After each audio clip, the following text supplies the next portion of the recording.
상반기 정말 공포의 구간이 지나갔습니다. 하반기에는 조금 어떻게 흘러갈지 감이 조금 안 오는 상황인데요. 그래도 하반기에는 이제는 상승 전환되어야 하지 않을까라는 생각이 들고 있습니다. 만약에 우리 지금 시장이 상승으로 전환하려면 좀 어떻게 필요한 조건이 따로 있을지 잘 모르겠는데요. 지금 상승하는 타이밍이다.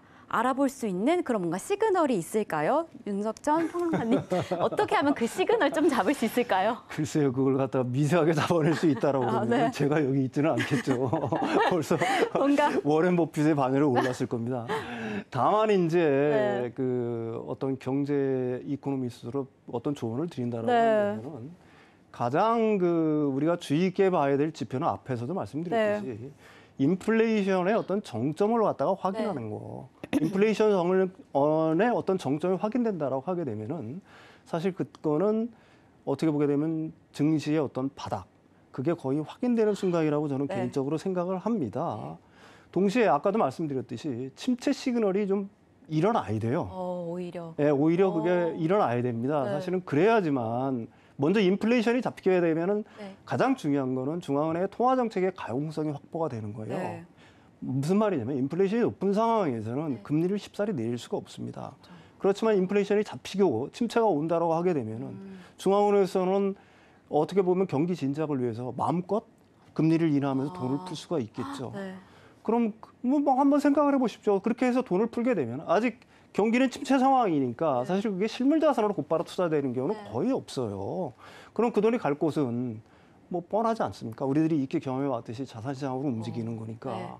그때가 어떻게 보게 되면 그 상승 시그널이 발생하는 시기다. 뭐 저는 개인적으로 그렇게 생각을 하고 있습니다. 그런 포인트들 잘 잡아서 제가 시그널을 한번 잡아보려고 하는데요. 김명아 부지점장님 어떻게 보실까요? 어떤 시그널이 발생하게 될까요? 이 증시가 큰 폭 조정을 보이고 있지만 또 인플레이션과 그 통화 긴축 우려가 완화되기 전까지는 그 추세 전환 기대는 일러 보입니다. 그래서 이 증시 급락의 가장 큰 원인은 이제 물가 불안에 따른 연준 긴축에 있는 만큼 성급한 매수보다는 현금을 보유하고 또 물가 급등세의 진정 여부나 또 뭐 통화 긴축 속도 조절 이런 긍정적인 신호를 기다리는 전략이 필요합니다. 결국은 이제 물가가 진정이 되고 우리가 금리 상승이라는 어떤 그런 막바지 부분에 접어드는 신호가 보일 때 그것이 상승 전환의 시그널이 아닐까 생각합니다. 네, 우리 최성환 지점장님 시그널이 있을까요? 혹시 뭐 주식시장에서 보통 얘기할 때는 이게 보통 이제 뭐 큰 손이라고 하는 외국인 앞서 말씀드렸던 뭐 기관의 이제 순매수 전환 이런 게 또 있을 거고 또 두 번째는 뭐 부동산도 마찬가지지만 거래대금하고 거래량이 증가를 해야 될 겁니다. 지금 계속 거래대금 거래량이 다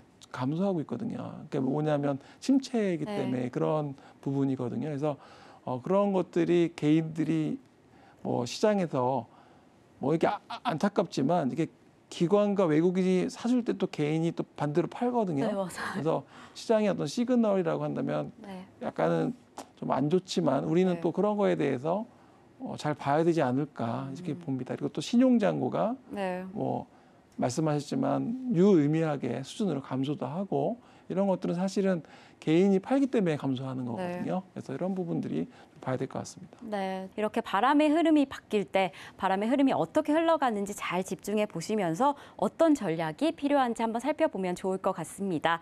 그러면 이렇게 흐름 속에서 어떤 섹터에 조금 더 집중하면 좋을지 우리 최성환 지점장님께 한번 여쭤보도록 하겠습니다. 시장이 상승한다면 조금 어떤 섹터에 집중하면 좋을까요? 네, 부지점장님이 여담으로 말씀하신 게 진짜 저는 되게 마음에 와닿는 것 같습니다. 뭐 장기 투자, 뭐 분산 투자, 시간 투자 뭐 이런 말씀하셨는데 지수가 3,300일 때보다 지금 2,300 더 빠져 있거든요. 그러니까 저는 기회가 더 싸게 살 기회고 3,300보다는 더 많이 종목들을 봐야 될 것 같아요. 낙폭과대가 다 됐기 때문에 대부분 다 하락했거든요. 우량주건 우량주가 아니건 사실 뭐 저한테 성장주가 어떠세요? 어떤 게 좋아요? 가치주가 어떤 게 더 나은가요? 물어본다면 사실 우리한테 수익을 주는 게 더 좋은 주식 아니겠습니까? 그래서 지금은 주도주를 찾으셔야 돼요. 주도 업종을. 시장은 변하거든요. 그러니까 과거에 뭐 차화정이 시장을 했던 그런 시대가 있었고 앞으로 그러면 내년에는 어떤 게 시장을 올해 하반기 내년을 이끌 것인가에 대한 고민을 좀 해보시면 좋을 것 같은 게요. 전 첫 번째는 이제 헬스케어입니다. 건강관리인데요.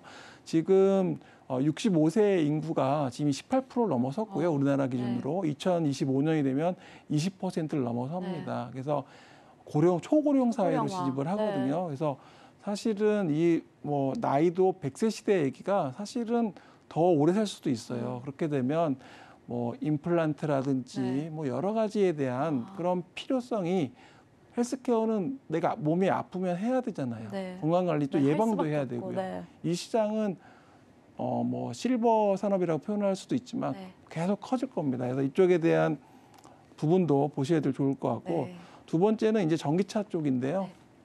계속 환경 문제 계속 나오거든요. 기후 문제랑 전기차 쪽으로는 계속 갈 수밖에 없고 이 부분에 있어서 또 한국이 잘하고 있는 분야들에 대한 관심들. 그러니까 주도 업종을 찾으시고 거기에 저는 1등주, 뭐 스타주가 탄생할 거라 생각을 해요. 거기서 뭐 어떤 기업들은 뭐 2배, 3배 이상 오를 기업들이 나올 거거든요. 그러니까 그런 회사들에 투자를 하시면 좋을 것 같고요.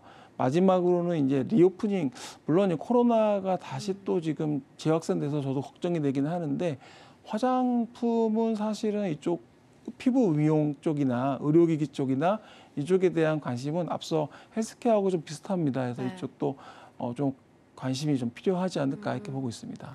네, 지금 현재 상황에 조금 집중하면 섹터들이 좀 있다라고 말씀을 해주셨는데 그 섹터 중에서도 조금은 더 종목적으로 추천해 주실 수 있는 거 아니면 좀 집중하면 좋을 종목이 좀 있을까요? 제약바이오 헬스케어 안에서는 아무래도 파이프라인이 많은 게 좋거든요. 왜냐하면 신약 개발을 하다 보면 어떤 신약은 사실은 성공할 수도 있지만 실패할 수도 있기 때문에 뭐 우리가 이제 다양한 포트폴리오를 가지고 있는 그런 신약 개발 기업이 좋습니다. 그리고 플랫폼처럼 그런 기술을 가지고 활용할 수 있는 그런 기업이 좋은데요. 뭐 알테오젠, 뭐 레고캠 바이오, 그리고 ABL 바이오 이런 회사들이 그런 회사에 포함되어 있고요. 그래서 그런 기술과 또 관련해서 기술 수출, 우리가 흔히 말하는 라이센스 아웃을 했거든요. 이에 따른 뭐 글로벌 기업 제약 회사들로부터 이제 돈도 들어오는 시기가 하반기에 또 있습니다. 그래서 그런 것들이 이제 눈에 띄게 되면 우리나라 이 K 바이오 이쪽 K 헬스케어도 이제 드디어 글로벌 기업들로부터 또 글로벌 회사로 성장할 수 있겠구나라는 볼 수 있을 것 같고요. 뭐 전기차에서는 뭐 삼성 SDI가 저는 좋게 보고 있고요. 삼성 SDI는 뭐 다양한 뭐 전기차뿐만 아니라 다양한 우리가 흔히 쓰는 뭐 전기 자전거라든지 뭐 전동 기구 뭐 등등에 있어서도 여러 가지 활용도가 높기 때문에 ESS 뭐 이런 쪽에도 사용이 되고 있어서 삼성 SDI를 뭐 보시면 좋을 것 같고요. 그리고 뭐 아까 화장품 쪽을 말씀을 드렸었는데요. 화장품에서는 코스맥스가 저는 좋게 보입니다. 최근에 뭐 오하이오주의 공장을 폐쇄한다라고 했는데요. 뭐 내년 1분기까지 폐쇄를 하게 되면 사실은 그동안에 뭐 썬큰 코스트라고 해서 매몰 비용은 어차피 들어간 거고 이제는 오히려 계속 적자가 나니까 오히려 이제 LG전자가 스마트폰을 접었을 때 오히려 시장에서는 환호를 했거든요. 코스맥스도 주가가 이제 이렇게 어제 그제 많이 올랐었습니다. 그러니까 코스맥스는 뭐 글로벌 기업들 로레알이라든지 뭐 랑콤 뭐 글로벌 국내에서는 뭐 LG생건 뭐 한 600여 개의 기업들의 이렇게 ODM으로 해서 납품을 하고 있고 글로벌 ODM 1위 회사입니다. 그래서 코스맥스도 중국 쪽이 지금 뭐 코로나 때문에 봉쇄했다가 다시 또 뭐 풀렸다가 또 봉쇄되고 뭐 여러 가지가 이슈가 있지만 생산과 물류 쪽에서 차질이 뭐 발생하지 않는다면 중국 쪽에서 성장도 기대가 되고 있고 마지막으로 피부 미용 쪽에서는 제이시스 메디칼을 좋게 보는데요. 뭐 제이시스 메디칼은 글로벌 기업인 사이노시슈어라고 기업하고 손을 잡고 지금 일을 하고 그러니까 파트너십으로 일을 하고 있는데요. 성장에 대한 부분들 좀 주목하고 있습니다.